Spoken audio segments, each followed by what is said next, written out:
অনেক কাকুতি মিনতি করতাম যে হেলমেটটা দিয়েন না, বলতাম, অনুরোধ করতাম, জ্যাকেট পরে জাতির সামনে আমাদেরকে এভাবে অপমান করার চেষ্টা করেন না।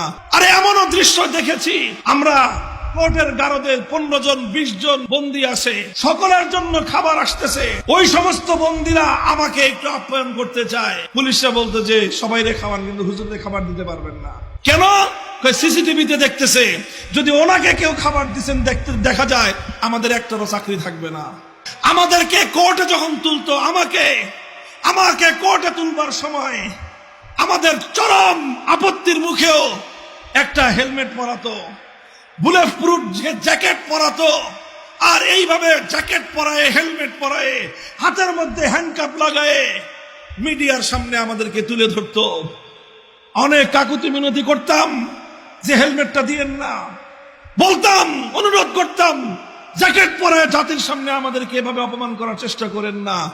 পুলিশরা অনেক সময় চোখের পানি ছেড়ে দিয়ে বলতো যে হুজুর কিছুই করার নাই, উপরের অর্ডার, উপরের অর্ডার।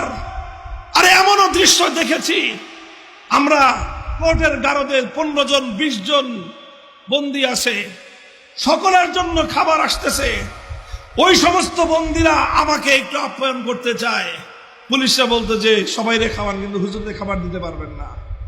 কেন?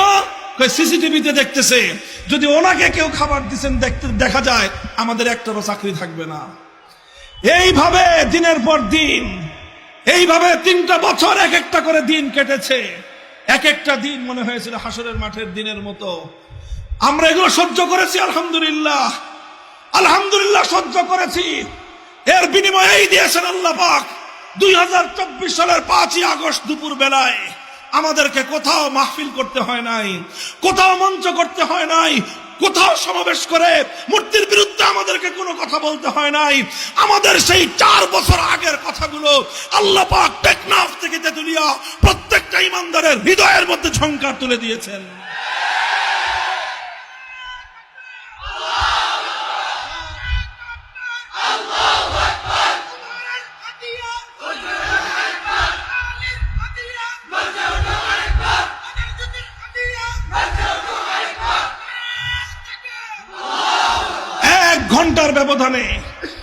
এক ঘন্টার ব্যবধানে আলহামদুলিল্লাহ টেকনাফ থেকে তেতুলিয়া শুধু শেখ মুজিবুর রহমান সাহেবের না, যত সাহেবের মূর্তি ছিল, বাংলার তৌহিদি জনতা সমস্ত মূর্তি তৌহিদি চেতনায় উজ্জীবিত হয়ে বুড়িগঙ্গার পানিতে ভাসিয়ে দিয়েছে।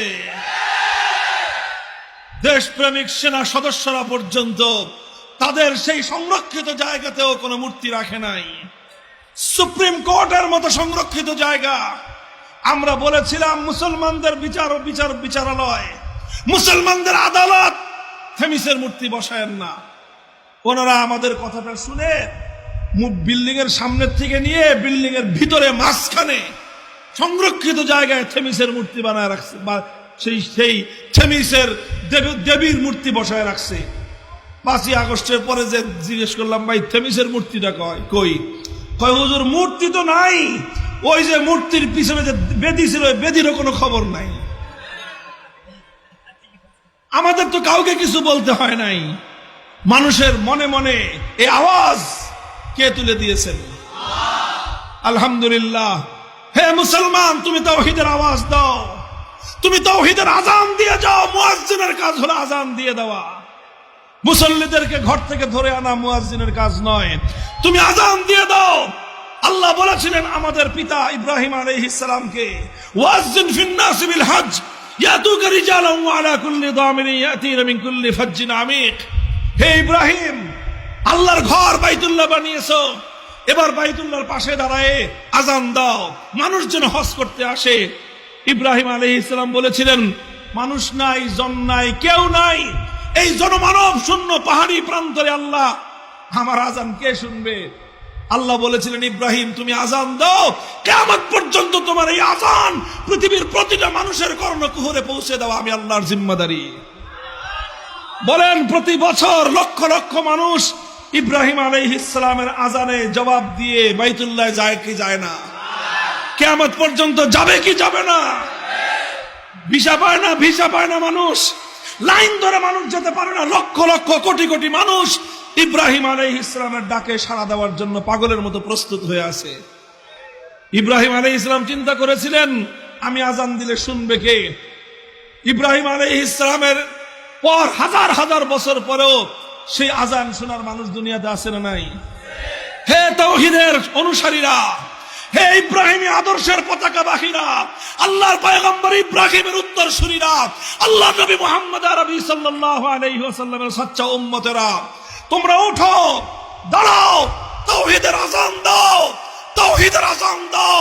এই আজানের ধ্বনি আল্লাহ পাক প্রতিটি মুমিনের অন্তরে অন্তরে প্রতিধ্বনিত করবেন। আমাদের দুর্বল কণ্ঠের 2020 সালের আজান 2024 সালের 5ই আগস্ট এভাবেই প্রতিধ্বনিত হয়ে গোটা বাংলাদেশকে মূর্তি থেকে পবিত্র করে দিয়েছে। ভবিষ্যতে যারা জুলুম করবেন ইতিহাসগুলো পড়ে নিবেন, ভবিষ্যতে ইতিহাসগুলো পড়ে নিবেন। ওলামায়ে কেরামকেও বলবো, ইনশাআল্লাহ সুম্মা ইনশাআল্লাহ মাথায় পাগড়ি বাঁধেন, আল্লাহর দিনের জন্য নিজেদেরকে একটু পেশ করেন। আল্লাহ তো আমাদের কাছ থেকে ইমাম আবু হানিফার মতো এত কঠিন পরীক্ষা নেবেন না। আল্লাহ আমাদের কাছ থেকে ইমাম মালিক আর ইমাম আহমদের মতো এত কঠিন পরীক্ষা নেবেন না।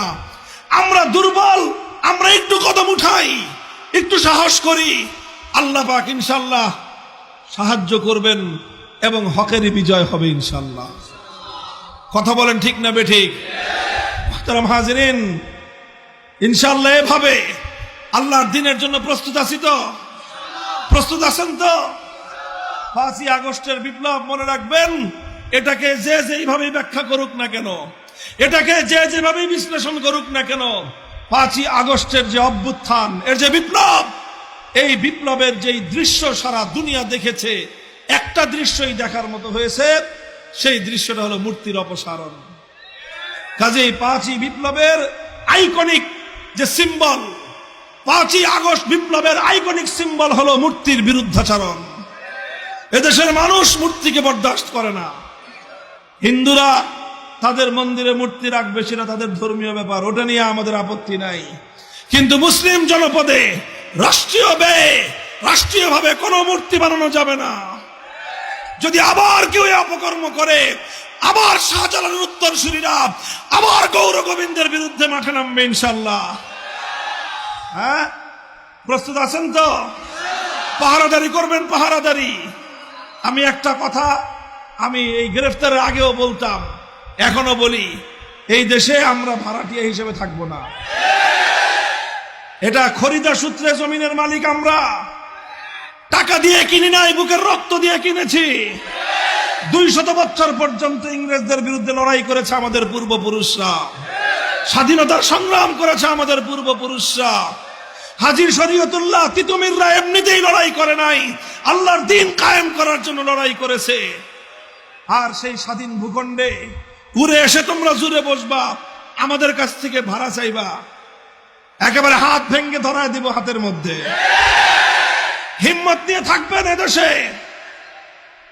জোরে কথা কই, কয় হুজুর খালি জোরে কথা কয়। বেটা, আমি জোরে কথা বলুন না তো? তোরা যারা গায়রুল্লাহর কথা বলিস, তোরা যারা মাখলুকের কথা বলিস, তোদের কথা বিড়ালের মতো হবে, আমাদের কথা সিংহের মতো হবে।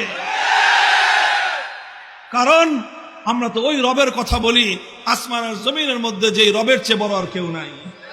আল্লাহ বলেছিলেন, ইয়া আইয়ুহাল মুদ্দাসসির কুম ফানজির ওয়া রাব্বাকা ফাকাব্বির ওয়া সিয়াবাকা ফাতাহহির ওয়ার রুজা ফাহজুর। আমার নবী কম্বল গায়ে দিয়ে ঘুমায় আছে, আল্লাহ ডাক দেন, হুজুর উঠেন উঠেন, আরে কম্বল ফালান, আপনার রবের বরত্বের কথা ঘোষণা দেন, চাদর ফালায় দেন, এই জমিনে যত মূর্তি আছে সমস্ত মূর্তির হাত থেকে আমার জমিনকে মুক্ত করেন। কাজেই যারা আল্লাহু আকবার বলবে, যারা বলবে আল্লাহ সবচেয়ে বড়, তার আওয়াজ হবে সবচেয়ে বড়। আর যারা আল্লাহর আইনের বিরুদ্ধে কথা বলবে, যারা আল্লাহর দ্বীনের বিরুদ্ধে কথা বলবে, বড় কণ্ঠে কথা বলতে দেখলে ওর কণ্ঠ চাইপে ধরবে। বেটা, চোরার কথা বলস, আবার জোরে কথা কিসের? একমাত্র ইসলামের কথা জোরে হবে, আর ইসলাম বিরোধী সমস্ত কথা বিড়ালের মতো মিমু করে বলবা। হ্যাঁ, সূত্র ঠিক আছে কিনা? সূত্র এটা মনে রাখবেন। হযরত ওমর ফারুক রাদিয়াল্লাহু আনহুর সূত্র এটাই ছিল, আলাসনা আলাল হাক্কি ওয়া হুম আলাল বাতিল আলাইসা কাতলানা ফিল জান্নাতি ওয়া কাতলাহুম ফিন নার। হক আর বাতিলের যখন লড়াই হয় তখন হকের ঝান্ডাবাহীরা মারা গেলে জান্নাতে যাবে, আর বাতিল পন্থীরা মরলে যাবে জাহান্নামে। তাহলে তারা যারা জাহান্নামে যাবে, ওরা যদি মাথা নত না করে, আমরা যারা মরলেই জান্নাত কনফার্ম, আমরা কেন মাথা নত করব?